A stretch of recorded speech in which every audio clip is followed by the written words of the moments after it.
Hey everybody, thanks for joining me. I'm Mike Drodis, Bible teacher and preacher, and you are watching Solving the Prophetic Puzzle. Every man, woman, boy, girl on this earth is being led to make a decision that will impact their entire eternity. Which pathway do we take? There are two pathways. There's the wide pathway that the masses are going and that the multitudes are following, and then there's the narrow pathway. Jesus said that the wide pathway leads to destruction, and the narrow pathway leads to life, leads to heaven, leads to knowing Christ. Psalm 1 has something to say about this. And I would encourage you, as you're making decisions about your life, don't always follow the crowd. Don't always follow the masses, because they could be seriously wrong. Psalm 1, blessed is the man who walks not in the counsel of the ungodly, nor stands in the path of sinners, nor sits in the seat of the scornful. But his delight is in the law of the Lord, and in his law he meditates day and night. He shall be like a tree planted by the rivers of water, that brings forth its fruit in its season, whose leaf also shall not wither, and whatever he does shall prosper. The ungodly are not so, but are like the chaff which the wind drives away. Therefore the ungodly shall not stand in the judgment, nor sinners in the congregation of the righteous. For the Lord knows the way of the righteous, but the way of the ungodly shall perish. The other night I had a dream of Judas the traitor.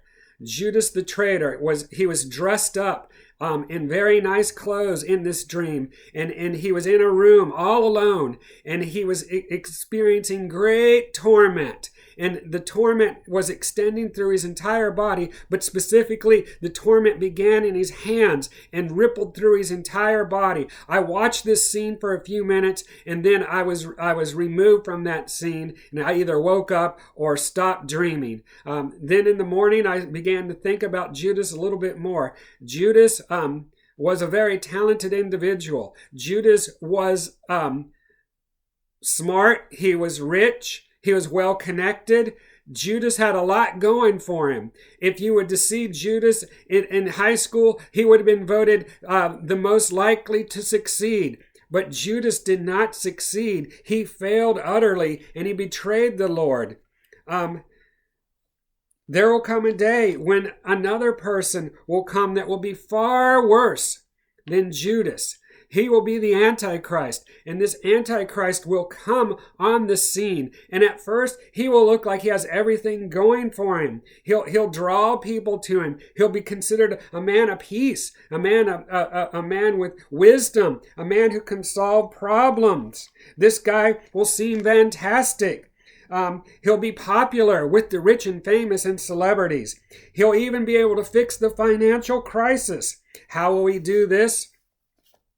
He will institute a new system, a new financial system, and he will establish a mark that will be placed in the hand of every person. And probably this mark will also have other accesses as well. It will probably have some sort of technology whereby you can use applications through your phone or other devices to learn more, to get more information. It might even tell you about your health. It might even be a GPS tracker. It might give you entertainment apps. It will open up doorways for you whereby you can get into places that are restricted for those who do not have the mark and who do not have this application. But if you receive that mark, it will be at a high cost. Revelation chapter 13, verse 16. He causes all, both small and great, rich and poor, free and slave, to receive a mark on their right hand or on their foreheads, and that no one may buy or sell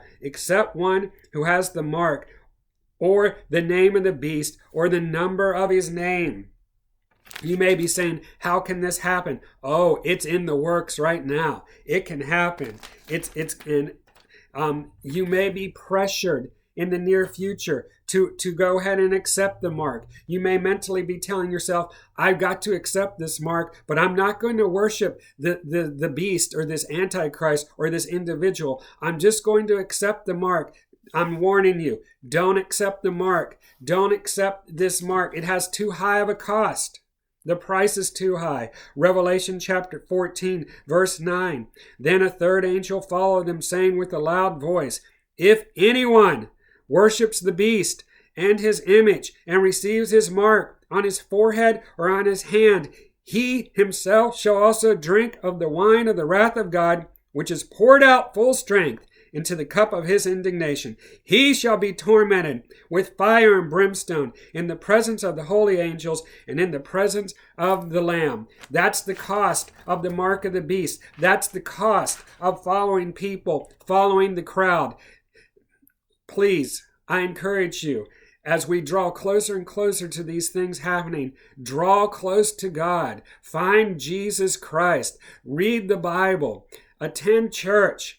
Draw close to God. And when the time of adversity comes, you will be strong. Hey, thanks for watching another episode here on Solving the Prophetic Puzzle. If you haven't liked or subscribed yet, please do so.